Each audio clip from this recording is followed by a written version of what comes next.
விரல்களால் மட்டும் தரையில் ஊன்றி நடக்கக்கூடிய டோ வாக்கிங் என்ற ப்ராப்ளத்தால் மிக மிக மோசமாக பாதிக்கப்பட்டு பிசியோதெரபி, ஆயுர்வேதா, வர்ம சிகிச்சை போன்றவற்றை பல வருடங்களாக செய்தும் எவ்வித பலன் கிடைக்காமல், அறுவை சிகிச்சை செய்தாலும் முழு பலன் கிடைக்காது என்று அனைத்து மருத்துவர்களும் கைவிட்ட நிலையில் என்ன செய்வதென்று குழம்பி போயிருந்த பெற்றோர்களுக்கு எனது மருத்துவமனையின் தொடர்பு கிடைக்கப்பெற்று பின் என்னிடம் சிகிச்சை பெற்று குணமடைந்த திருவனந்தபுரத்தை சார்ந்த 7 வயது சிறுமியை பற்றி இந்த வீடியோவில் பார்க்க போகிறோம். சிகிச்சைக்கு முன்பாக அந்த சிறுமி எவ்வாறு நடக்கிறார் என்பதை முதலில் பார்ப்போம்.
சிகிச்சைக்கு முந்தைய இந்த வீடியோவில் 4ஆம் வகுப்பு படிக்கும் இந்த சிறுமியின் வலது கால் பாதம் முழுவதும் கீழ்நோக்கி வளைந்திருப்பதை பார்த்திருப்பீர்கள். இதனால் குதிகால் மற்றும் பாதத்தை தரையில் ஊன்ற முடியாமல் கால் விரலை மட்டும் தரையில் ஊன்றி நடந்ததை பார்த்திருப்பீர்கள்.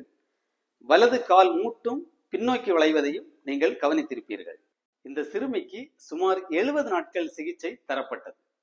இதில் முன்னோக்கி வளைந்திருந்த கால் பாதம் மற்றும் பின்னோக்கி வளைந்திருந்த கால் மூட்டு முழுமையாக நேராக்கப்பட்டு நடையில் நல்ல தெளிவு கொண்டு வரப்பட்டது. சிகிச்சைக்கு பிந்தைய அந்த வீடியோவை நீங்கள் இப்போது பார்க்க போகிறீர்கள்.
இந்த டோ வாக்கிங் எதனால் எப்படி ஏற்படுகிறது என்பதை பெரும்பாலும் கண்டறிய முடிவதில்லை. இதை நாம் இடியோபதிக் டோ வாக்கிங் என்று அழைக்கிறோம். ஆனால் குறிப்பிட்ட இந்த சிறுமிக்கு டோ வாக்கிங் ஏற்பட காரணம் இன்ஃபேண்டல் ஹெமிபேரசிஸ் என்ற நோயால் இந்த சிறுமி பாதிக்கப்பட்டதுதான். இன்ஃபேண்டல் ஹெமிபேரசிஸ் என்பது பிறவியிலே வரக்கூடிய ஒரு பக்கவாதம். அதாவது குழந்தை பிறக்கும் போது ஒரு சில காரணங்களால் குழந்தையின் மூளைக்கு தேவையான ஆக்சிஜன் சென்றடையாத நிலை ஏற்பட்டால் ஒரு பக்க கை கால் செயலிழப்பு ஏற்படலாம். இந்த பாதிப்பால் தான் இந்த சிறுமியும் பாதிக்கப்பட்டிருந்தார். இந்த சிறுமியின் வலது கையிலும் சிறிய அளவில் பலக்குறைவு இருந்தது.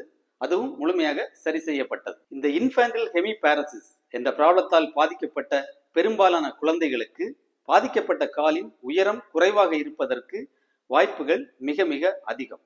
நீங்கள் பார்த்த இந்த சிறுமியின் வலது காலும் 2 சென்டிமீட்டர் அளவிற்கு உயரம் குறைவாக இருந்தது. இதனால் இடது காலின் உயரத்தை காம்பன்சேட் செய்வதற்காக வலது காலின் முன்பகுதியை முன்னோக்கி வளைத்து தரையில் ஊன்றி நடக்க பழகியுள்ளது. இதனால் பின்பக்க கால் தசைகள் அதிக அளவில் இறுக்கமாகி டோ வாக்கிங்காக மாறியுள்ளது. எமது சிகிச்சையில் பின்பக்க கால் தசைகளின் இறுக்கம் முழுமையாக சரி செய்யப்பட்டு 2 சென்டிமீட்டர் உயரம் குறைவாக இருந்த காலின் உயரத்தை அதிகப்படுத்த காலணியின் உயரத்தை 2 சென்டிமீட்டர் அதிகப்படுத்தி அந்த குழந்தையை நடக்க வைத்துள்ளோம். இதில் அந்த சிறுமி முற்றிலுமாக இயல்பு நிலைக்கு திரும்பிவிட்டார். இதுபோன்று தொடர்ந்து டோ வாக்கிங் ப்ராப்ளத்தினால் பாதிக்கப்பட்ட குழந்தைகளை சரி செய்வது என்னுடைய தனிப்பட்ட முயற்சியால் கிடையாது, எனது ஸ்டாஃபுடன் இணைந்து குழுவாக செயல்படுவதுதான். அவர்களுக்கும் இந்த வீடியோ வழியாக நான் எனது நன்றியை தெரிவித்துக் கொள்கிறேன். ஏற்கனவே டோ வாக்கிங்கினால் பாதிக்கப்பட்டு என்னிடம் சிகிச்சை பெற்று முழுமையாக குணமடைந்த 7 குழந்தைகளுடைய வீடியோ யூடியூபில் பப்ளிஷ் செய்திருக்கிறேன். அதற்கான லிங்க் டிஸ்கிரிப்ஷன் பாக்ஸில் கொடுக்கப்பட்டுள்ளது. கிளிக் செய்து தெரிந்து கொள்ளலாம். நன்றி.